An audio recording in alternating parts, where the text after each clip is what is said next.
Kelly Thomas was a homeless man diagnosed with schizophrenia who lived on the streets of Fullerton, California. He was beaten and ultimately killed by Jay Cicinelli, Manuel Ramos, and Joseph Wolfe, 3 members of the Fullerton Police Department, on July 5, 2011. Thomas was taken to St. Jude Medical Center before being transferred to the UC Irvine Medical Center, where he was comatose on arrival and not expected to recover. He never regained consciousness, and died on July 10, 2011. Medical records show that bones in his face were broken and he choked on his own blood. The coroner concluded that compression of the thorax made it impossible for Thomas to breathe normally and deprived his brain of oxygen. His parents removed him from life support 5 days later, and he died from his injuries on July 10, 2011. Officer Manuel Ramos was charged with 1 count of second-degree murder and 1 count of involuntary manslaughter. Corporal Jay Cicinelli and Officer Joseph Wolfe were each charged with 1 count of felony involuntary manslaughter and 1 count of excessive force. All 3 pleaded not guilty. A judge declined to dismiss the charges against the officers in January 2013, finding that a reasonable person could infer that the use of force was excessive and unreasonable. An appeals court judge also denied a request to overturn the lower court's decision. On January 13, 2014, Ramos and Cicinelli were found not guilty of all charges, while the trial for Joe Wolfe was pending. Following the verdict for the 2 officers, the district attorney's office announced it would not pursue the case against Officer Wolfe. Background: Kelly Thomas was born April 5, 1974, to Ron Thomas, a former Orange County Sheriff's deputy, and Kathy Thomas. Thomas, who was diagnosed with schizophrenia, was a fixture among Fullerton's homeless population. The death of Thomas has sparked debate about systemic reforms in treatment of the mentally ill. Between 1990 and 2011, Thomas had 92 encounters with the police. These encounters ranged from minor infractions such as trespassing to a guilty plea in an assault with a deadly weapon case 16 years prior. The incident. On July 5, 2011, at about 8:30 p.m., officers of the Fullerton Police Department responded to a call from the management of the Slide Bar that someone was vandalizing cars near the Fullerton Transportation Center. While investigating, they encountered the shirtless and disheveled Thomas and attempted to search him. According to statements given by the officers, Thomas was uncooperative and resisted when they attempted to search him, so backup was called. "Now you see my fists?" Fullerton police officer Manny Ramos asked Thomas while slipping on a pair of latex gloves. "Yeah, what about them?" Thomas responded. "They are getting ready to fuck you up," said Ramos. A video of the event surfaced, and Thomas can be heard repeatedly screaming in pain while officers are heard repeatedly asking him to place his arms behind his back. He audibly responds, "Okay, I'm sorry.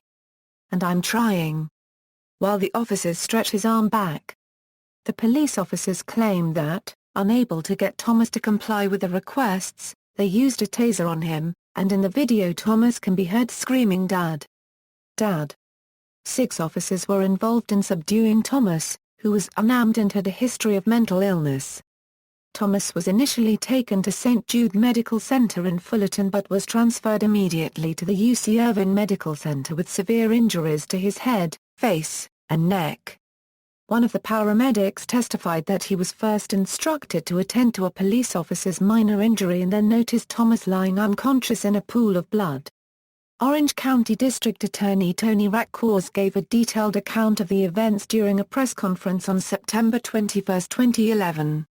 Using digital audio recording devices carried by the officers, surveillance video from a poll camera on YouTube at the Fullerton Transportation Center, and other evidence, Rackors provided evidence that Thomas did comply with orders from Officer Ramos, who had put on latex gloves and asked Thomas, "Now see my fists? They are getting ready to fuck you up." Rackors went on to describe how Thomas begged for his life, before being struck repeatedly by the officers. He was admitted to the hospital, slipped into a coma, and died 5 days later. Aftermath: the story of his beating broke shortly before his death. An investigation into the beating was undertaken by the Orange County District Attorney starting on July 7, 2011, and later the FBI became involved. The decision to involve the FBI was praised by the American Civil Liberties Union, which claims the Orange County District Attorney has an abysmal record when investigating shootings with police involvement. Kelly Thomas was removed from life support and died on July 10, 2011, 5 days after the beating. Initial reports claimed that Thomas had been very combative with officers and two had suffered broken bones. Later, the police department confirmed that no officers had suffered any broken bones, and that no one other than Thomas had any significant injuries. By the end of July, several news outlets had picked up the story and it had become international news. On July 18, 2011, a large protest outside the Fullerton Police Department was organized by several people, including the victim's father Ron Thomas.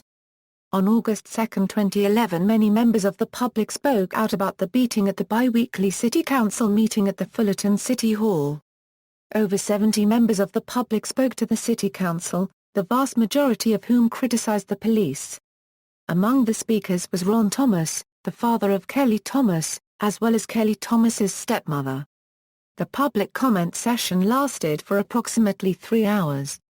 The city attorney emphasized that the city council could not respond to the comments, however following the public comment period discussion was given to provide clarification on the city's policy regarding the mentally ill. In addition, Tony Bashala, a local developer and conservative activist, announced plans to recall 3 members of the city council thought to have responded insufficiently to the beating. The recall qualified on the ballot in February 2012 with a recall election scheduled for Don Bankhead, F. Dick Jones, and Pat McKinley on June 5, 2012, consolidated with a statewide primary election. On June 5, 2012 all 3 council members were successfully recalled by Fullerton residents. On Saturday, August 6, 2011, a large street protest was held outside of the Fullerton City Hall. Activists at that protest, which was attended by hundreds of people, called for the release of a surveillance video shot by cameras installed at the bus depot and carried signs with slogans like "Jail all killer cops" and "End police brutality." In late September 2011, the officers involved were arrested on murder charges. Local law enforcement personnel showed support by raising money for their bail and criminal defense. 30 days after the incident, all 6 officers involved in the beating were placed on administrative leave with pay and benefits intact. Several people, including 2 members of the Fullerton City Council, called for the resignation of Police Chief Michael Sellers, who was later placed on medical leave in August 2011 for undisclosed reasons. Sellers continued his medical leave for 7 months and resigned on February 18, 2012, having never returned to work. 19,948 people have signed an online petition calling for the firing of all 6 police officers that were present during the beating.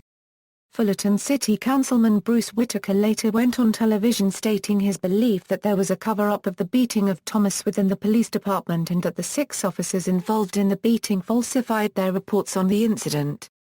A preliminary hearing to determine if there is sufficient evidence for a trial was held on May 9, 2012. The court ordered that 2 of the police officers involved will stand trial. Officer Manuel Ramos was charged with second-degree murder and involuntary manslaughter, and Corporal Jay Cicinelli was charged with involuntary manslaughter and felony use of excessive force. Both officers pled not guilty at the second arraignment on July 13, 2012. Attempts by the defendants to dismiss the charges were denied. In September 2012, Officer Joseph Wolfe was indicted on charges of involuntary manslaughter and use of excessive force. On May 16, 2012, press reports indicated that the Fullerton City Council had agreed to pay Thomas' mother $1 million as a settlement of her civil complaints against the city. This did not impact the ongoing civil actions by Thomas' father or the criminal trial.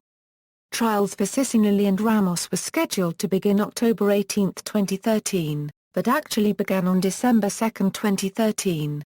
Proceedings concluded on January 13, 2014 with both Manuel Ramos and Jay Cicinelli being found not guilty of any criminal charges. After the verdicts, the district attorney's office announced that it would not proceed with Wolfe's trial. The protests picked up again after the acquittals.